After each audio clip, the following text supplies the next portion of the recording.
Film studios are focused on anime and an oldie but a goodie at the movies. Our critic, Erik Childress, founder of the Movie Madness podcast, is here. Erik, anime fans are the stars of theaters lately. Well, it's turned out to be quite the year for anime, as you mentioned there, Angie, as Chainsaw Man led the way with 18 million. Now, just last month, we were talking about how Demon Slayer Infinity Castle, a 2.5-hour R-rated anime film, opened over 70 million, and to date is still the highest grossing animated film of the year with 132 million over releases by Disney and Universal. Now, Chainsaw Man won't get there, but it is a reminder of the loyal fan base these films have.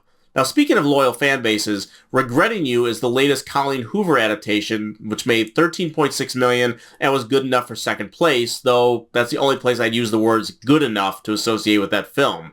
The real disappointment of the weekend was the 8.8 million made by Springsteen Deliver Me From Nowhere, which I recommended last week. Given how well many music biopics have opened and done well over the years, that last one was the film I Can Only Imagine, and it's straight up more than double the opening of the Springsteen with $23 million. Well, take a look at this, Erik. I Can Only Imagine opened to $17 million back in the day. And for fans of that film, I Can Only Imagine 2 will be released in February of 2026. This weekend, the K-pop Demon Hunters are headed back again into theaters. I like to use the word again in quotation marks, Angie, because as you know, Netflix released a sing-along version of their popular streaming film into theaters back in August, but officially did not report the grosses. Now, many people did report info on what it had made, which would have been enough to make it the #1 film over that weekend. But again, it was unofficial and not reported by Netflix. So yes, again, the film will be in theaters. Yes, many people will attend. Will we know an official number by Sunday or Monday reported from the streamer?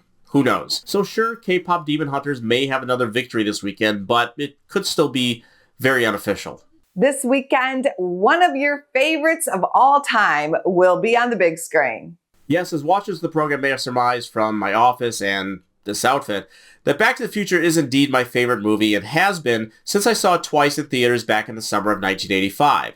Now this is what I'm hoping will officially be #1 in theaters this weekend, but no matter where it places, we will see, just like with Jaws, Star Wars, and even Pride and Prejudice, that there is an audience for classic movies and wanting to experiencing them together. Back to the Future is a particularly unifying experience, as I have always said that the reason I love it is because it is whatever movie you need it to be at any given moment in your life. Comedy, sci-fi, time travel, period piece, action, father-son story, it's everything. Shout out to my nephew Jack, who is only 6, but first saw one of my toy DeLoreans and channeled that into watching the movies over and over, and I'm so happy to be a part of bringing this movie to his world.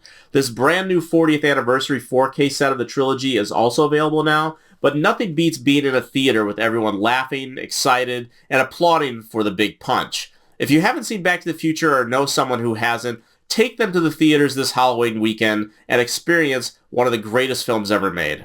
I know some people who work at Business First AM who will be in theaters with you this weekend. Thanks, Erik.